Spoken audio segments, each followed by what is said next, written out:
አዎ እስካሁን ለምን አልተኙ? እኔ ምን አውቃለሁ?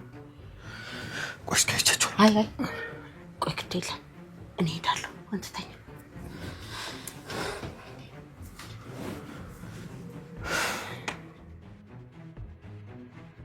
ለምንድን ነው የምነሳው? ውሃን መርዘሻን እየተባልኩ እንዴት ነው እኔ ገብቼ እንቅልፍ የሚወስደኝ? እንግዲያውስ እዚሁ ተወዝበሽ ደሪ። ደግነት አንድ ቀን እንደሚከፍል ሁሉ ክፋትና ተንኮልም አንድ ቀን ራሱን ይከፍላል። እማዬ እውነቷ ሲደርስበት ያኔ እዚህ ቤት አትኖሪያት። ይኸውልሽ እኔ የአዲስ አበባ ጅቦች በደንብ ያውቁኛል። ውጭ ማደር ምናምን ለኔ ምንም ማለት አይደለም። እውነታውን ላልሽ ደግሞ እውነታውን እኔም አንቺም በደንብ እናውቃለን። እኔ ምንም አላደረኩም። እሱን አንቺም በደንብ ታውቂያለሽ። እውነታ ምናምን የምትዩ ነገር ደግሞ ከወጣም እሱ አንቺ የምታውቂው እውነታ ነው። እኔ ምንም አልሆንም። እውነታው አንቺ ናታን የራስሽ ለማድረግ ስትይ እኔ ልትገልኝ እንደነበረ ነው። ግን ውሃ መታ ጠጣች። ናታንን ደጋግሜ እነግርሻለሁ፣ አዝለሽው ዙሪ። አሁን ያደረግሽው ነገር እኔን ከዚህ ቤት ለማስወጣት ነው። ይኸውልሽ እትዬም ደረጀም እውነታውን ሲያውቁም እኔን አያድርግ። እሱን እናያለን። እኔ አንቺ ያን ሁሉ ነገር አድርገሽኝ እወድሽ ነበር። አሁን ያደረግሽው ነገር ግን በጣም ከባድ ነው፣ ዋጋ ያስከፍልሽ። አትወጂኝም። ከዚህ ቤት አንቺ ብቻ ሳትሆኝ ሰላምም ትወጣለች። እንግዳውስ እኔ አልወጣም። እሱን እናያለን።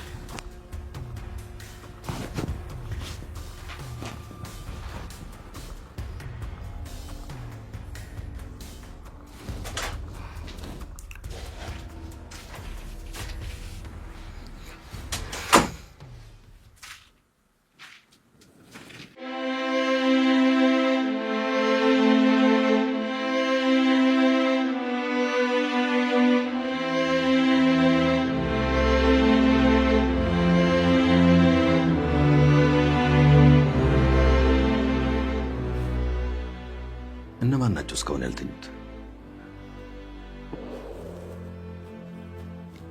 አቢጌል እና ዳጣ። ምን እያደረጉ ነው? ደሪ አቢጌል ናት ያደረገችው። ምኑ? መርሱ? አዎ። ምን?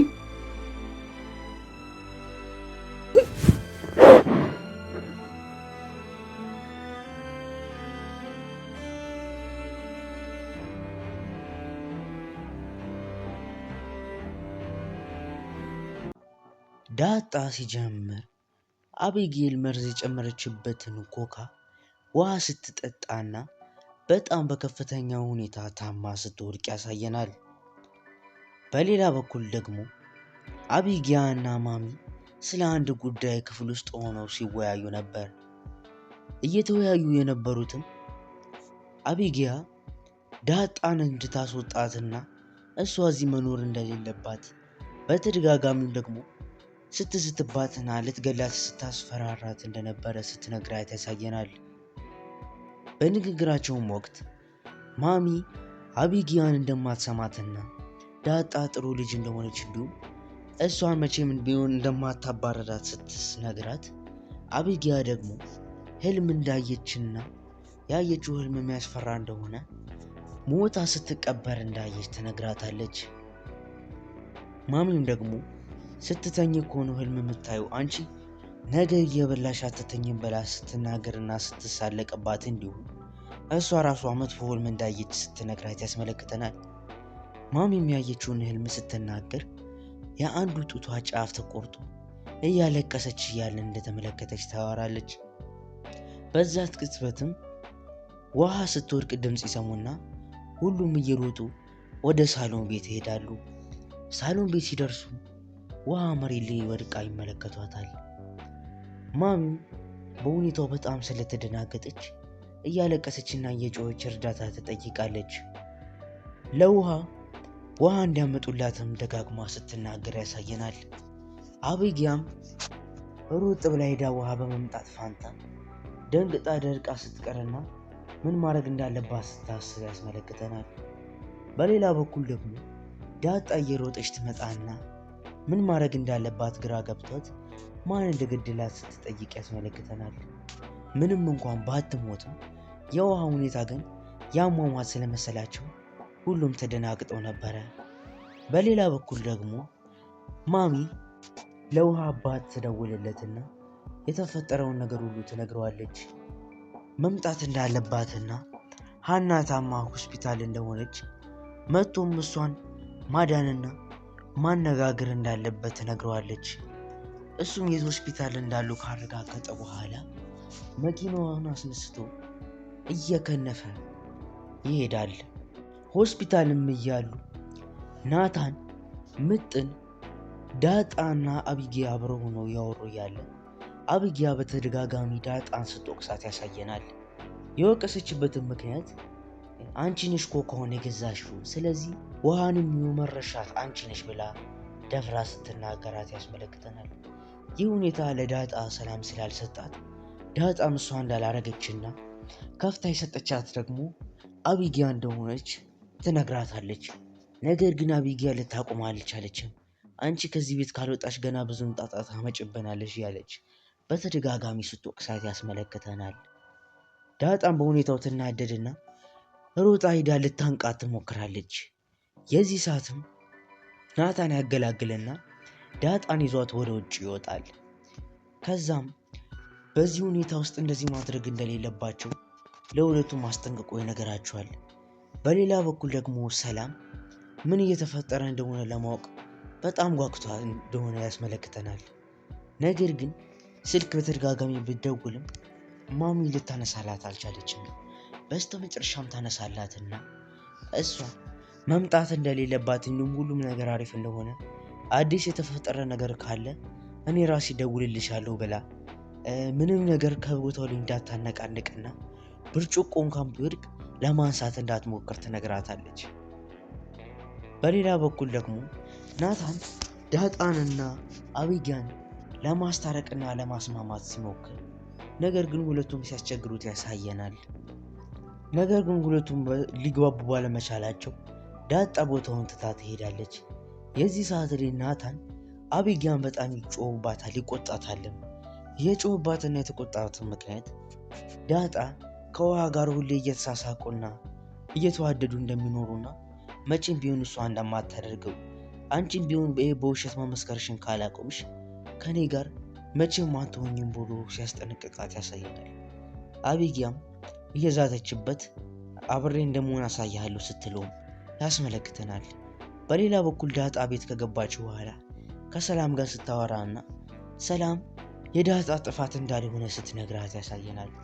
ዳጣ ግን ራሷ እንደ ጥፋተኛ እያየች ነገሮችን በራሷ ላይ ስትቆልል ያሳየናል። በስተመጨረሻም ሰላምም ታባበላታለች።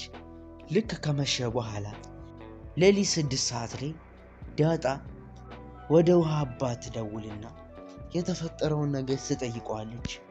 ውሃ ምን አይነት ሁኔታ ላይ እንደሆነችና አሁን እሷ መምጣት እንዳለባት ትጠይቀዋለች።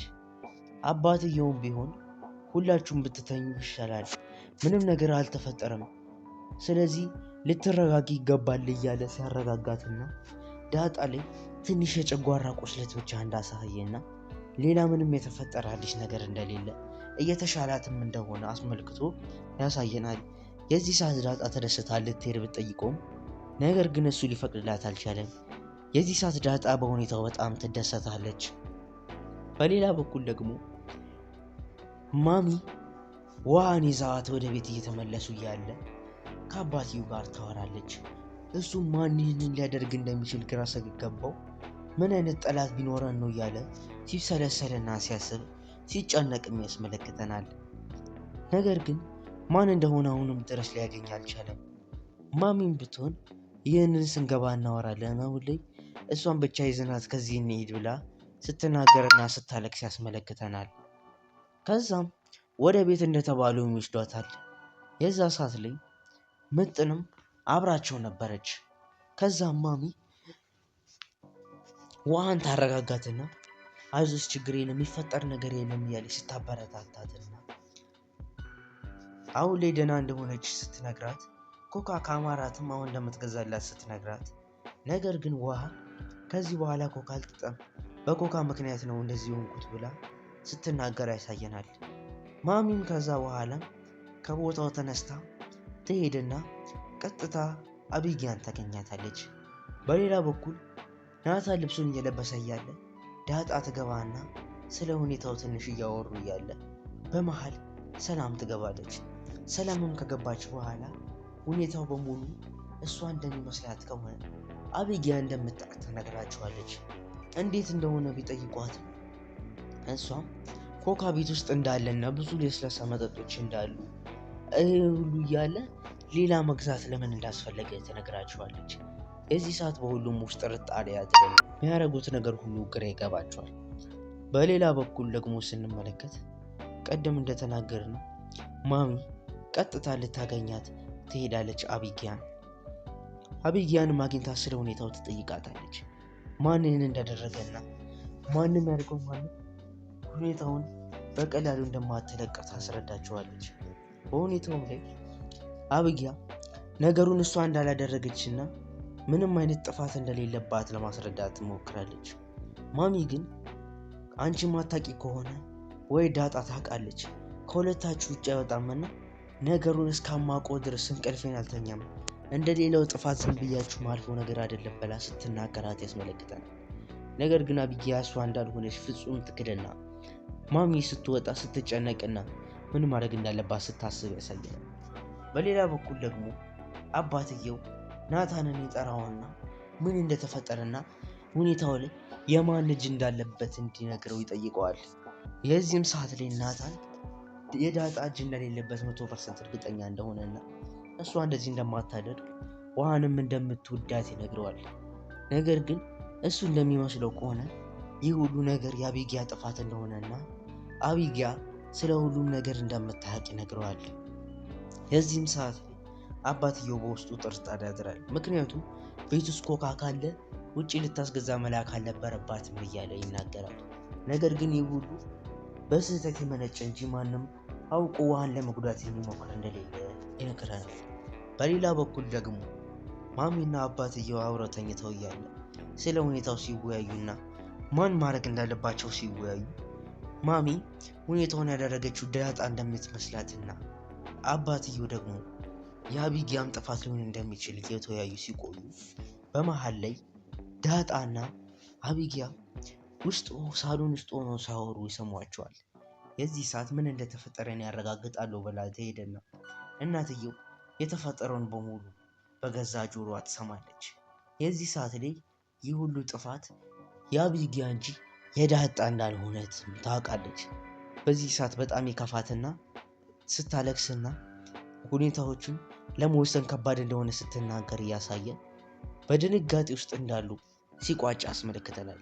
ቤተሰቦች ቀጣይ በአሪፍ ክፍል እንደምንመጣ እየነገርናችሁ ድራማው ከተመቻችሁ ሪካፑ የሚቀጥል የምትሉ ሰብስክራይብ እና ላይክ በማድረግ እንድታገዙን እየጠየቅን መልካም ጊዜ ስንል ምኞታችንን ገለጽን።